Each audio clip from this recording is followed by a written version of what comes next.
It's Popples. Viral news and trending stories. He drags in a trash can, still unsure of what he's even carrying. Step by step, he reaches a massive bowl sitting on the table. He doesn't recognize it, doesn't understand what it's for. Then, without hesitation, he tips the can over. Nearly 10,000 condoms spill out, filling the bowl and freezing everyone in the room. That wasn't a rumor. It happened. And according to Kevin Garnett, it barely scratched the surface of what really unfolded behind closed doors inside the Olympic Village. From nonstop hookups to off-limits chaos, Garnett says the truth was so extreme that NBA players were never allowed to stay there again. It all started with the condom incident, day 1 in Sydney, 2000. Garnett walks into the Olympic Village alongside Ray Allen, Jason Kidd, and a teammate they called Dice. The game room alone stretched over 10,000 square feet, packed wall-to-wall with athletes from every nation competing. Game room alone spanned nearly 10,000 square feet. It had games, entertainment, everything imaginable, all packed into one place. The space pulsed with global energy. Brazilian flags hung from windows, Swedish banners draped across balconies. Swimmers walked by in Speedos, while athletes moved through the halls in full national colors. Hundreds, maybe thousands, filled the corridors, each one carrying the pride of their country. At first glance, it looked like a row of townhomes, but every balcony told a story. Brazilian flags here, Swedish banners there, and athletes in Speedos passing by, each corner bursting with national pride. Everyone pressed around the central table. Garnett spotted something odd. A small staff member pushed through the sea of elite athletes, barely visible over the crowd. In his hands, a trash can so massive it seemed to swallow him whole. He carried the trash can, step by step, weaving through the crowd. Finally, he reached a massive bowl on the table, though he didn't even recognize it as a bowl. Without hesitation, he tipped it over, spilling nearly 10,000 condoms into the center. The staff member tilted the container. Thousands of condoms cascaded into a massive bowl at the room's center. The moment he stepped back, chaos erupted. Athletes swarmed from every direction, grabbing fistfuls. The bowl emptied in less than 30 seconds. Numbers confirmed Garnett's account. Sydney 2000 organizers had distributed 70,000 condoms, but demand quickly exceeded supply. An emergency shipment of 20,000 more arrived within the first week. The tradition began in 1988 with 8,500 condoms as an HIV/AIDS awareness initiative. By Barcelona 1992, it jumped to 90,000. Athens 2004 handed out 130,000. Rio 2016 shattered records with 450,000, roughly 42 per athlete. Paris 2024 distributed 300,000, including male and female condoms and dental dams, each packaged with messages like, "On the field of love, play fair, ask for consent." But Garnett barely witnessed it all. NBA security intervened immediately. "Security got us out of there. It's like, no, you gotta get y'all out of here." Horace, the team's security guard, grabbed the NBA players and escorted them out. The league decided the Olympic Village posed too many distractions for high-profile athletes. While gymnasts, swimmers, and track stars lived in the dorms, NBA players stayed 90 minutes away in luxury accommodations.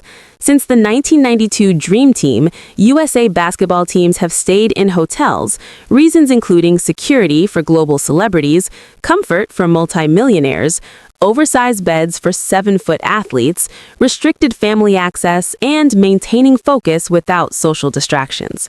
Paris 2024 accommodations cost an estimated $15 million, covering luxury suites for players, families, and staff. Previous games used creative solutions. Athens 2004 docked Team USA on the Queen Mary II cruise ship. Rio 2016 housed them on the Silver Cloud yacht. Garnett's brief glimpse revealed what NBA stars were missing. The village was a self-contained ecosystem for 10,500 athletes from over 200 nations. Communal dining halls offered cuisine from every culture. Recreation centers had table tennis, video games, and lounges. Flags from Brazil, Sweden, the Dominican Republic, Australia, and dozens of other countries transformed dorms into a global village. The energy was unlike anything in professional sports. These weren't teammates grinding through an 82-game season. They were competitors who had dedicated their entire lives to singular moments. Years of training condensed into days or minutes of competition. When those moments ended, pent-up adrenaline sought release. Garnett saw it immediately. Athletes walking with purpose, swimmers' shoulders straining against shirts, volleyball players towering over everyone, track stars moving with coiled energy even at rest. Every person represented the pinnacle of human performance in their discipline. The condom distribution symbolized something organizers knew but rarely admitted. Studies estimate 70 to 75% of Olympians engage in hookups during the games. U.S. soccer goalkeeper Hope Solo described witnessing open sex on the grass in London 2012. U.S. javelin thrower Bro Greer claimed he hooked up with 3 women daily in Sydney 2000 just to stay relaxed. The phenomenon made sense. Young adults in peak physical condition, living away from home, riding intense emotional highs and lows, searching for connection in an extraordinary environment. British table tennis player Matthew Semenad admitted he got laid more in Barcelona 1992 than the rest of his life. Swimmer Ryan Lochte estimated that 70 to 75% of athletes participated in hookups across multiple games. Garnett stood at the epicenter of this world for just a few minutes before security pulled him away. But those fleeting moments explained why Sydney 2000 became the last attempt for NBA players in the Olympic Village. The atmosphere, electric, chaotic, uninhibited, clashed with the focus demanded of basketball's global superstars. The athlete's wild reality. The condoms are Olympic strong. I don't know anything about. It's a bunch of athletes and they hand out a lot of condoms, one participant admitted. There was even loss of virginity in our Olympic Village. Incredibly fit bodies, tight spandex. Of course there's hooking up. What else do you expect? The condom incident barely scratched the surface. Decades of athlete testimonies reveal a consistent picture, post-competition excess, oscillating between camaraderie and hedonistic release. U.S. shooter Josh Lakatos turned his Sydney 2000 housing into a notorious party hub. Even after his event ended, other shooters had left, but his residence became the place to be. An Oakley duffel bag overflowed with condoms. Athletes arrived at all hours. Lakatos later admitted in ESPN's 2012 expose, "I'm running a friggin' brothel in the Olympic Village. I've never seen so much debauchery in my life." This pattern stretches across decades. Vancouver 2010 reportedly featured a whirlpool orgy with 6 athletes from Germany, Canada, and Australia. Officials rushed in 10,000 extra condoms after the original 100,000 supply ran low. Room swapping became common. Sops on doorknobs signaled "do not disturb." One athlete even hooked up with an A-list celebrity, identity protected. Put a bunch of very fit 20-year-olds together with nowhere else to go, and chemistry is inevitable. London 2012 saw a Team GB athlete describe a foursome in a communal dorm. Public sex occurred on grass, balconies, and narrow passages. Usain Bolt reportedly partied with the Swedish handball team, hiring private security to manage admirers. Dating app Grindr crashed within hours of athletes arriving due to overwhelming usage. Hope Solo offered a candid assessment in 2012. There's a lot of sex going on. I've seen people having sex in the open, on grass, between buildings. Athletes train with maniacal focus, then party with equal intensity. She admitted sneaking a celebrity into the village during Beijing 2008, partying with Vince Vaughn and appearing drunk on the Today Show the next morning. The pattern repeats over decades. Montreal 1976 saw a married Soviet diver caught mid-hookup. Seoul 1988 experienced outdoor sex so rampant that used condoms littered rooftops, prompting an official ban. Barcelona 1992 featured truckloads of contraceptives, fueling what some called a sex fest for Olympic virgins.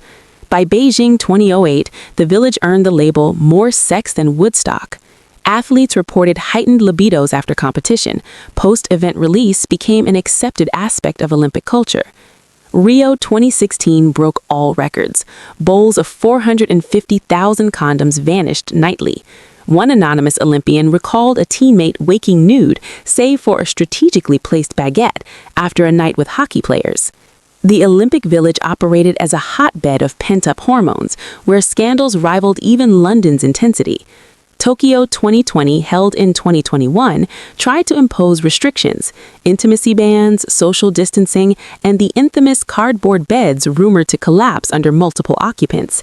Even with 150,000 condoms distributed, intended as souvenirs, athletes found ways around the rules. Long jumper Susan Titka called the ban a laughingstock, noting that peak physicality inevitably drives human needs. Paris 2024 lifted all restrictions. The 300,000 condoms arrived with playful messaging. No need to be a gold medalist to wear it. On the field of love, play fair, ask for consent. Despite sustainability goals, no air conditioning and cardboard bed frames, organizers tacitly acknowledged the village social dynamics. Reports confirmed hookups continued, with athletes shifting to bathrooms, tables, or hidden corners when beds proved uncomfortable. Australian diver Matthew Mitchum predicted rowers, water polo players, and rugby athletes would top Paris hookup statistics. Swimmer Kate Campbell noted laundry rooms and basements offered privacy. U.S. runner Nick Symmonds observed swimmers partying hardest immediately after events, creating increasingly loud atmospheres as more competitions concluded. The logic was clear. Swimming events ended early, track and field later. Athletes who achieved or fell short of their Olympic dreams had pent-up emotions seeking release. This context explains why Garnett's security detail moved quickly. NBA players were the world's most recognizable faces. Since the 1992 Dream Team, stars like Michael Jordan, Magic Johnson, and Larry Bird set a precedent. By Sydney 2000, the protocol remained. Basketball stars stayed isolated from village chaos. It was one of the best times of my life, dog. Walking out, representing your country, seeing the flags, Garnett cherished every moment. The multicultural energy, national pride, and global competition compressed into one space were intoxicating, but NBA officials deemed full immersion too risky for stars whose commercial value and focus couldn't withstand distraction.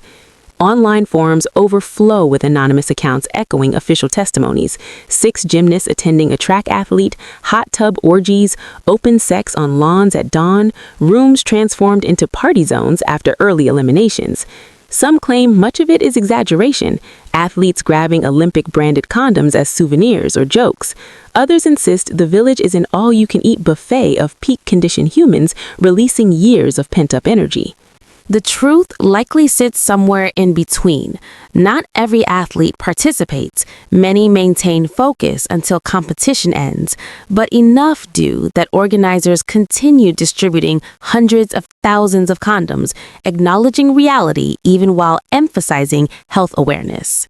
What remains undeniable is the village's unique atmosphere. Garnett glimpsed it for minutes. Others lived it for weeks. Global representation, athletic excellence, youthful energy, and a compressed timeline created an environment unlike any other sporting event. The Super Bowl lasts a week. The World Cup spans a month across cities. Only the Olympics cram 10,500 elite athletes into a single village for concentrated competition, celebration, and chaos.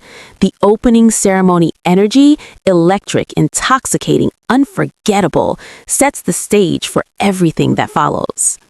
The Olympic Village reached a fever pitch during the opening ceremonies. Garnett's account reveals the backstage world television never captures: raw nationalism, trash talk, and a warrior mentality lurking behind the calm march into stadiums. Australian swimmers exuded swagger, chanting their battle cries, voices echoing through the staging area. Athletes from every nation prepared to parade before 110,000 spectators in Sydney's Olympic Stadium and billions watching worldwide. But behind the pageantry, diplomacy gave way to competitive fury. Ian Thorpe, nicknamed Torpedo for his massive 17-foot freestyle stride, locked eyes with teenage Michael Phelps, just 15, competing in his first Olympics. Verbal warfare ignited immediately. Thorpe's camp promised destruction. Phelps fired back, representing American pride. This wasn't typical trash talk. National honor hung in the balance. Thorpe dominated Sydney 2000, winning 3 golds and 2 silvers, but Phelps' defiance foreshadowed history. By Beijing 2008, he claimed 8 golds in a single Olympics, eventually reaching 23, cementing his legacy as the greatest swimmer ever. Backstage, the tension was palpable. Garnett, accustomed to NBA rivalries, was stunned. In basketball, trash talk was professional. Here, every word carried the weight of a nation. Thorpe defended Australia's swimming legacy. Phelps embodied American dominance. The personal became geopolitical, and the staging area crackled with similar battles across every sport. Sprinters eyed each other, Brazilian volleyball teams sized up their American counterparts, Russian wrestlers stared down athletes from Iran. Language barriers didn't matter. Everyone understood the universal language of competition. Adrenaline surged. Cameras captured smiling faces for broadcast audiences, but backstage, warriors prepared for battle. The opening ceremony was the only moment all athletes gathered in one place. After this, they'd scatter to pools, courts, arenas, and tracks. This chaotic staging area was their last collective moment before war. Garnett noticed familiar American faces. Serena and Venus Williams dominating tennis, Phelps representing swimming's future, and Garnett himself leading basketball. These weren't just teammates, they were brothers and sisters in arms, united under one flag. NBA rivalries that defined 82-game seasons faded. Here, competition forged family. The Americans weren't alone in tribal unity. Brazilians rallied for Brazilians, Kenyans for Kenyans. Every country displayed protective solidarity in a hostile environment. The Olympics compressed athletes from over 200 nations into a single staging area, each fiercely defending their national pride. Body language spoke louder than words. Brazilian volleyball giants towered menacingly. Russian wrestlers radiated silent intensity. Kenyan distance runners moved with effortless, intimidating grace. Japanese gymnasts stretched with precision born of obsessive preparation. Shoulders, legs, and musculature told stories of 10,000 hours of training, brute force power, and strength-to-weight ratios beyond normal human limits. Listen, if you can ever go to the Olympics, go. It's a boom boom. This intensity explains why Carmelo Anthony competed in 4 Olympics despite conflicting NBA schedules and minimal financial reward. Kobe Bryant lasted only 30 minutes in London 2012 before elite energy overwhelmed him. Dwayne Wade remembered Beijing 2008. Kobe speaking 9 languages, connecting with athletes, yet radiating relentless competitive focus. Unity and warfare coexisted, a delicate balance that often drove NBA players out of the village. Practical concerns compounded the challenge. Dorm-style accommodations offered minimal furniture, 2 beds per room, and tiny spaces for athletes standing 6'6" to 7'0". Standard Olympic beds measured 58 to 66 inches, forcing extensions or improvisations. Paris 2024's cardboard beds sparked complaints. Italian swimmer Thomas Ciccone even slept outside due to heat and discomfort. One misstep, one late-night distraction could cost gold. If an Olympic gold medalist chose to sleep on outdoor grass over village beds, imagine the reaction from NBA players accustomed to luxury mattresses. Food quality posed another challenge. Paris 2024 athletes reported raw meat, egg shortages, and bland meals. British teams imported private chefs. NBA players maintained strict nutritional protocols worth millions. Village cafeterias, serving 10,500 athletes from over 200 cultures, simply couldn't meet elite basketball standards. Transportation added chaos. Paris 2024 athletes endured bus rides up to 2 hours to venues. Private hotel transport offered control that village logistics couldn't match. Family access rules further complicated matters. NBA players valued downtime with spouses, children, and support systems. Village rules restricted visitors. The cumulative factors, security, comfort, food, logistics, family access, and social distractions made separation inevitable. By Athens 2004, the protocol was permanent. Team USA basketball docked on cruise ships, stayed in 5-star hotels, or rented private facilities. Paris 2024's accommodations cost around $15 million, covering suites for players, staff, and families. Previous games followed similar solutions, including Rio 2016. The Olympic Village is a vibe. It's unique, Garnett recalled. But the NBA decided celebrity status, commercial value, and competitive priorities couldn't coexist with village chaos. The league chose gold over cultural experience, performance over camaraderie, isolation over immersion, and results proved the decision correct. American basketball dominance continued. Yet something intangible was lost. Garnett's 2025 reflections reveal lingering appreciation for fleeting moments of unfiltered Olympic spirit, moments Carmelo risked suspensions to taste, moments that made Kobe's blood boil, moments that made athletes call the Olympics the greatest sporting experience despite inferior accommodations, questionable food, and exhausting logistics. Sydney 2000 marked the last NBA attempt at village integration. Since then, basketball stars remain isolated in luxury hotels, a policy unlikely to change as salaries and fame increase. The broader Olympic Village history includes darker chapters. Paris 2024 sparked controversy over stifling heat exceeding 35 degrees Celsius. Cardboard beds, inadequate cooling, and minimal amenities created uncomfortable conditions. Italian gold medalist Thomas II was photographed sleeping in a park. Wealthier nations mitigated discomfort with portable AC units, creating a two-tier games. Food scandals compounded issues. British athletes reported shortages and contamination, forcing teams to import private chefs. Accommodation failures weren't new. Rio 2016's village opened with blocked toilets, exposed wiring, and leaking pipes. Theft ran rampant, including stolen fire extinguishers. Health concerns added stress. Zika outbreaks and later COVID-19 in Tokyo 2020 led to isolation, plexiglass barriers, and solo dining. Historical examples reveal recurring patterns. Lake Placid 1980 Winter Olympics featured a village designed to later convert into a federal prison. Dormitories measured just 8 by 13 feet with cinder block walls and barred windows. Italian Olympic Committee member Gianfranco Camelli noted, 2 people in a room with the door closed felt like they were suffocating in prison.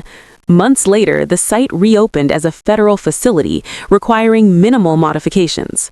Security failures also marked the darkest moments in Olympic Village history. The 1972 Munich massacre saw Palestinian militants invade the village, killing 11 Israeli athletes. The tragedy exposed catastrophic vulnerabilities and forever changed Olympic protocols. Heightened measures, perimeter fencing, credential checks, armed security, and surveillance systems remain standard in every Games since. Paris 2024 housed Israeli athletes outside the village due to threats amid the Gaza conflict. Security risks persisted. A Russian spy was arrested before breaching village protocols. The shadow of Munich 1972 looms. High-profile athletes face real dangers that organizers must mitigate. Athlete misconduct added scandal. Paraguayan swimmer Lana Alonso was expelled for disruptive behavior and unauthorized outings. Australian hockey player Tom Craig was arrested for attempting to buy cocaine, receiving a 12-month ban. Egyptian wrestler Mohammed Ibrahim El Sai faced sexual assault charges. Tokyo 2020 saw Belarusian coaches attempt to force sprinter Kristina onto a plane after she criticized team management. She sought political asylum instead. Authoritarian regimes often use Olympic participation for propaganda, turning village life into a pressure cooker between performance and politics. Doping scandals infiltrated the village. Turin 2006 Winter Olympics saw Italian police raid Austrian athletes' residences. Russia's state-sponsored program, exposed after Sochi 2014, involved over 1,000 athletes across multiple games. Supposedly a haven for clean competition, the village often became a staging ground for systematic cheating. The social impact extended beyond sport. Paris 2024 evicted 400 migrants for village construction. Globally, Olympic development has displaced millions. London 2012 promised 30,000 to 40,000 affordable homes, delivering only 13,000. Rents skyrocketed. Structural defects now cost over $500 million to repair. Rio 2016 evicted poor families, adding $12 billion to public debt. Over 2 million people were displaced from 1988 to 2012, often without proper compensation. Not all legacies failed. Helsinki 1952's housing became thriving neighborhoods. Barcelona 1992 transformed decaying industrial zones into vibrant waterfronts. But these are exceptions. Most villages either decay or gentrify, failing to deliver promised community benefits. The controversies highlight inherent tensions. Organizers promise sustainable, inclusive housing, but budgets, commercial pressures, and geopolitical realities interfere. Athletes deserve world-class accommodations, yet cardboard beds, inadequate cooling, and subpar food persist. The condom distributions and hookup culture Garnett described represent the publicly acceptable side of village life, mildly scandalous, ultimately harmless. Beneath the surface lie security failures, abuse, and social displacement, proof that Olympic ideals often clash with reality.